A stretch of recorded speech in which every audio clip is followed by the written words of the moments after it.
আসসালামু আলাইকুম বন্ধুরা, সবাই কেমন আছেন? আশা রাখতেছি প্রত্যেকে অনেক অনেক ভালো আছেন। হয়তো আপনি একজন কন্টেন্ট ক্রিয়েটর কিংবা আপনি একজন ভিডিও এডিটর, এর জন্যই আজকের এই ভিডিওটা আপনি প্লে করছেন। সো আজকের এই ভিডিওতে বেসিক্যালি আমি আপনাদের হাতে থাকা স্মার্টফোন দিয়ে কিভাবে খুব সহজেই একটা ভিডিও এডিট করবেন সেই প্রসেসটাই দেখাবো। তো দেন ভিডিও শুরু করার আগে ছোট্ট একটা রিকোয়েস্ট করে নিচ্ছি, যারা মূলত এখন আমাদের ভিডিওতে লাইক করেন নিশ্চয়ই অবশ্যই ভিডিওতে লাইক করে চ্যানেলটি অবশ্যই সাবস্ক্রাইব করে দিবেন পরবর্তী ভিডিওর আপডেটগুলো পাওয়ার জন্য। তো সবার প্রথমে আমরা যে কাজটা করব, আমাদের ফোনে যে গুগল প্লে স্টোর অ্যাপ্লিকেশন আছে আমরা সেটা ওপেন করে দিব। তারপর সরাসরি সার্চ করে দিব ক্যাপকাট লিখে। তো ক্যাপকাট লিখে সার্চ করার পর ক্যাপকাটের যে অফিসিয়াল অ্যাপ্লিকেশন সেটা চলে আসবে। আপনারা সরাসরি দেখতে পাচ্ছেন এই যে লোগোটা আপনারা দেখে রাখেন, এই অ্যাপ্লিকেশনটা আপনারা সরাসরি ডাউনলোড করে নেবেন। সো ডাউনলোড করার পর সরাসরি আপনারা অ্যাপ্লিকেশনটা ওপেন করে দিবেন। সো অ্যাপ্লিকেশনটা ওপেন করার পর হয়তো বিভিন্ন ধরনের পারমিশন চাইতে পারে, আপনি যে কাজটা করবেন পারমিশনগুলোকে অ্যালাউ করে দিবেন। তারপর এখানে দেখতে পাচ্ছেন নিউ প্রজেক্ট নামক একটা অপশন রয়েছে, আপনি এই নিউ প্রজেক্ট এখানে একটা ক্লিক করে দিবেন। নিউ প্রজেক্টে যখনই ক্লিক করবেন তখন আপনার গ্যালারিতে থাকা সমস্ত ভিডিওগুলো এখানে চলে আসবে। তো আপনি যে কাজটা করবেন, যে ভিডিওটা এডিটিং করতে যাচ্ছেন সেই ভিডিওটা নিয়ে আসবেন, সেই ভিডিওর উপর ক্লিক করবেন। তো দেখেন আমি এই ভিডিওটা এডিট করতে যাচ্ছি, এজন্য আমি সিম্পলি এই ভিডিওর উপর একটা ক্লিক করব। তো সবার প্রথমে আমি ভিডিও সাউন্ডটাকে কমিয়ে নিলাম, তারপর এখান থেকে ভিডিওর উপর একটা ক্লিক করে দিব। সো আপনি যদি ভিডিওর উপর ডাবল ক্লিক করেন তাহলে কিন্তু আপনি ভিডিওটা প্রিভিউ দেখতে পারবেন যে আপনি কোন ভিডিওটা প্লে করতেছেন। তো আমরা অ্যাডের উপর একটা ক্লিক করে দিলাম। সো অ্যাডের উপর ক্লিক করার সাথে সাথে আমাদের ভিডিওটা এখানে চলে আসছে। এবার আমাদের ভিডিওটাকে এখান থেকে জুম ইন করতে হবে। সো আমি ভিডিওটাকে এখান থেকে জুম ইন করব। এই যে দেখতে পাচ্ছেন এই পাশটা এবং এই পাশটা ধরে এইভাবে টান দিবেন, তাহলে কিন্তু ভিডিওটা জুম ইন হয়ে যাবে। তারপর এখান থেকে আমরা দেখবো যে আমি কোন জায়গা থেকে ভিডিওটা স্টার্ট করছি, সেই জায়গা থেকে আমাদেরকে ভিডিওটাকে ক্রপ করতে হবে। তো এই জন্য আমি এটাকে, আমার মাথাটা দেখা যাচ্ছে না, এই মাথাটাকে এখানে নিয়ে আসলাম। তারপর আমি এখান থেকে ভিডিওটাকে ক্রপ করবো, যে জায়গা থেকে আমি কথা বলা স্টার্ট করছি সেই জায়গা থেকে আমি ভিডিওটাকে ক্রপ করতে হবে। সো অলরাইট, দেখতে পাচ্ছেন আমি মূলত এই জায়গা থেকে কথা বলা স্টার্ট করছি, এই জন্য আমি কি করবো, এখান থেকে ভিডিওটাকে ক্রপ করবো। এই জন্য দেখতে পাচ্ছেন এখানে কিন্তু স্প্লিট নামক একটা অপশন রয়েছে, আমাদেরকে এই অপশনে একটা ক্লিক করতে হবে। তো এই অপশনে একটা ক্লিক করে দিব। এবার আমি এখানে পাশে একটা স্ক্রিন রেকর্ডার ভিডিও আনবো। তো এই জন্য আমাদেরকে কি করতে হবে, একটা ওভারলে এখানে অ্যাড করতে হবে। তার জন্য এখানে একটা অপশন দেখতে পাচ্ছেন, নাম হচ্ছে ওভারলে। সো আমাদেরকে এই ওভারলের উপর একটা ক্লিক করতে হবে। তো আমি সিম্পলি ওভারলের উপর একটা ক্লিক করলাম, তারপর এখানে রয়েছে ad overlay. So ad overlay এখানে একটা ক্লিক করতে হবে।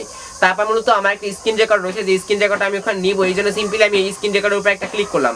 তো ক্লিক করার পর সেই স্ক্রিন রেকর্ডটা কিন্তু আমরা এখান থেকে টেনে টেনে দেখতে পারি। এই স্ক্রিন রেকর্ডটা অ্যাড করার জন্য এখানে যে একটা অ্যাড বাটন দেখতে পাচ্ছেন, এই অ্যাডে একটা ক্লিক করে দিবেন।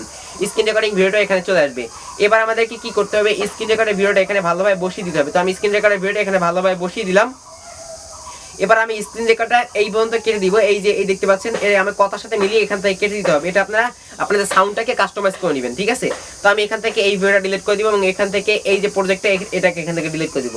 এবার কিন্তু আমাদের মেইন ভিডিও যে রেজাল্ট সেটা আমি আপনাদেরকে দেখিয়ে দিচ্ছি। সো জাস্ট এটাকে টেনে দিয়ে আমি নিয়ে নিব।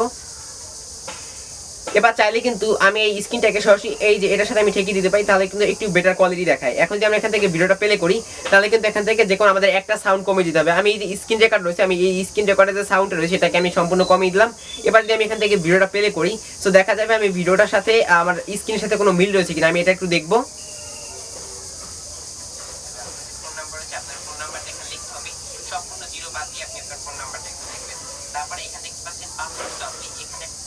সো আশা করি আমি আপনাদেরকে বোঝাতে পারছি। সো দেখেন আমার কিন্তু এই যে স্ক্রিনের সাথে আমার কিন্তু ফেজের সাথে অনেকটাই কথার মিল রয়েছে, অনেকটা না ফুলটাই কিন্তু মিল রয়েছে। এবার আমরা ভিডিওটাকে এক্সপোর্ট করব। তার আগে আমাদের ভিডিও শেষে অবশ্যই যেতে হবে, কারণ ভিডিও শেষে কিন্তু আমরা আমি কিন্তু নিজে একলাই ক্যামেরা সেট আপ করি, তার পাশাপাশি নিজে কিন্তু একলাই ভিডিওটা রেকর্ড করে নিজে কিন্তু আবার অফ করি। ওকে, তো এই জন্য আমাদেরকে কি করতে হবে, লাস্টে এখান থেকে কিছু অপশন আমাদেরকে কেটে দিতে হবে।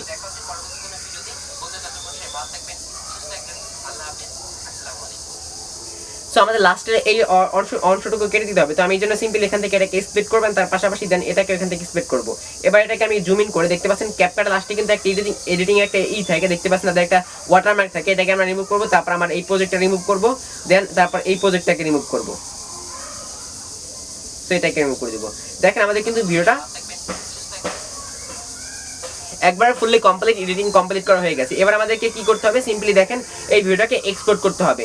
সো ভিডিওকে এক্সপোর্ট করার জন্য এখান থেকে অবশ্যই আমাদেরকে 1000 এসপি দিয়ে ফুল এইচডি ভাবে এক্সপোর্ট করতে হবে।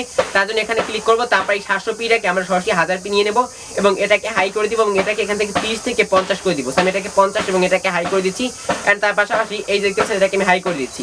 তারপর আমরা এই যে দেখতে পাচ্ছেন 1080 পিকচার আমরা এই ভিডিওটাকে এক্সপোর্ট করব।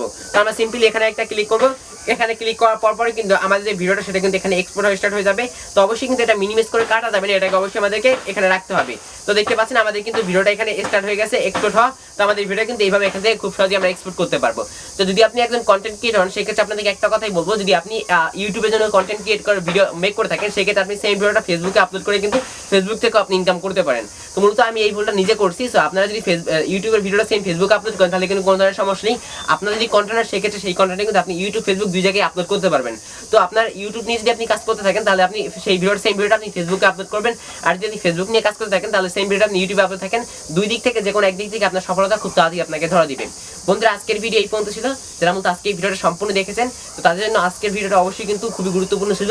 তো অবশ্যই আজকের ভিডিও যারা সম্পূর্ণ দেখছেন জাস্ট একটাই রিকোয়েস্ট করবো, আজকের ভিডিওতে একটা লাইক দিয়ে চ্যানেলটি অবশ্যই সাবস্ক্রাইব করে নেবেন পরবর্তী ভিডিওগুলো আপডেট পাওয়ার জন্য। আর যারা অনলাইন থেকে টাকা ইনকাম করতে চান তারা অবশ্যই ভিডিও ডিসক্রিপশন বক্সে থাকা হোয়াটসঅ্যাপ নাম্বারে যোগাযোগ করুন, সম্পূর্ণ ফ্রিতে আপনার মতো টাকা ইনকাম করতে পারবেন। তো দেখা হচ্ছে পরবর্তী কোনো ভিডিওতে, ততক্ষণ আপনারা সবাই ভালো থাকবেন, সুস্থ থাকবেন। আল্লাহ হাফেজ, আসসালামু আলাইকুম।